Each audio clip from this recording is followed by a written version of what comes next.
Ia e toi whawhelo i atu sa mo le taeao, malu taeao faaleagaga mo oe. Ia ua fuiwai ainga vai tau mawhol ne uli whaatala whaat fo i sunga i whawhiangainga o le au whainga luenga le tua. Ia mo le tau tua fo i male au nanga i le whata whaitaulanga ma le whata whaitaulanga malo le ngā lulue malo fo i le tau a tai o loo le leile tau i Aotearoa nei po au kilangi nei so sulu mātango fie le la le taeao i le lofa ma le anga le leio le tua.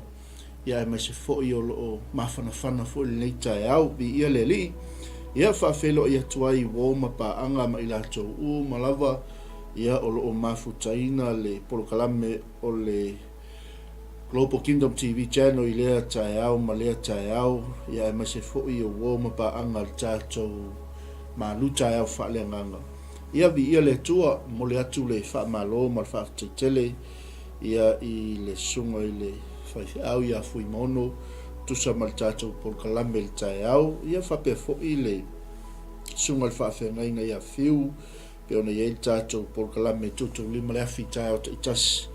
Ia whaatetele mo le upo le tua folafolaina i lea taeao ma lea taeao.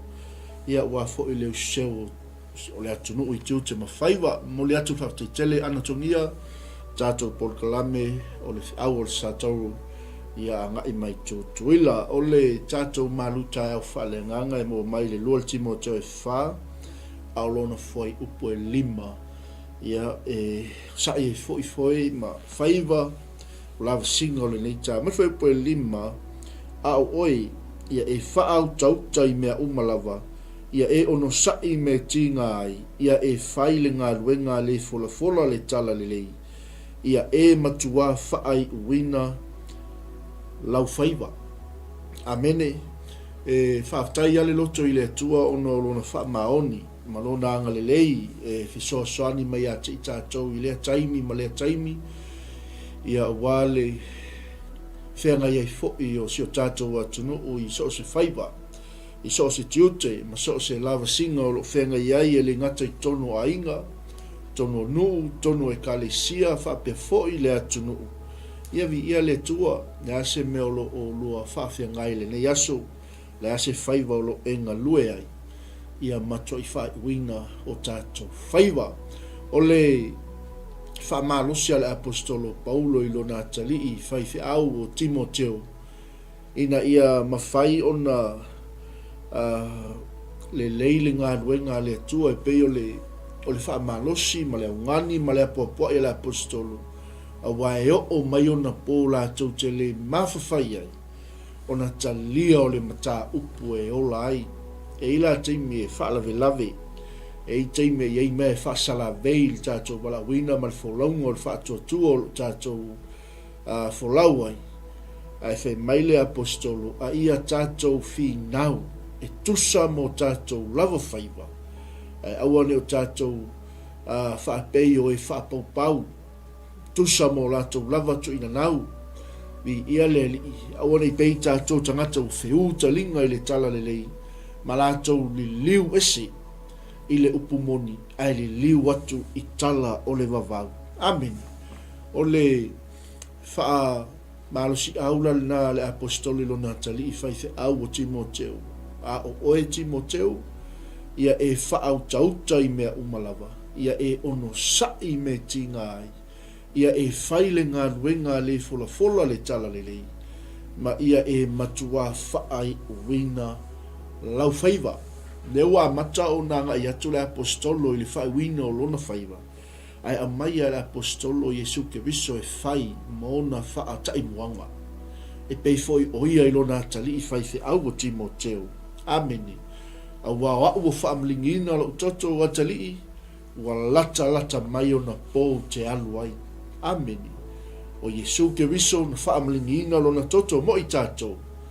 Na ia muai asaina le ngasu. Na ia muai whaata oto le ala fua mo i tātou. E sawa vali ai lana whanau. Mai leo tala tamaloa. Atali ua o tau le taua le lei. Wa i uia te au le tau sinionga. Wa o tā ofi le upu o le wha tua. Ameni. Wa ailo pale. wa ai lo tau i o lo whaatali mai le langi mo oe, le angau la paulo i lo nā tali i whaithe au o Timoteo, au au o teo wina mo au le pale o le ame o tonu, e fōa ina mai a te au le alawa aso e le li, o le wha masino a ame o tonu, e le ngata fo i a te au i lato uma o e fia i lona whaali mai. Au ala e te popole i tele o onga ma tele o tali tonunga o whai mai e le toia fio mai e su oli bea oi, whaatali bea oi, tā pena sauni oi, i le whaali mai o ke wiso. De ala e whai mai le tala te malo, au au o te wina mo au le pale o le ola.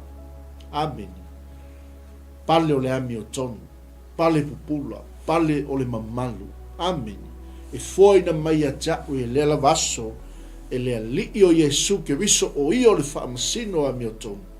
E le ngata fo i la i a jau po le apostolo. Au i lato uma o e fia i lona whaali mai. Amen. O le tātou malu taeao faaleagaga lana, toi whaamanatu, pai ainga mai tau mawhon ni taeao, ia masi fo i leo tātou angatu tātou ai mai, vi ia leli, ia whaau-tau-tai mea uma. Amen. Vi ia le atua, ono sai me tinga ai, whaile ngā luenga le fola le tala le, ma ia matua whaai wina o tātou. Whaiwa tale tola suma lua le uanga i atu tātou ai mainu e mamau le ala, whaamanuia tele le tua le tātou ainga, ia iaile anga le leio le tua, le whaawino tiu te mawhaiwa le neaso, whaamanuia tupo i le sunga i a fiu, tātou pule a onga mo le tātou ai mainu leo oli, iaile anga le leio le tua. To God be the glory forever and ever. Amen and amen and amen.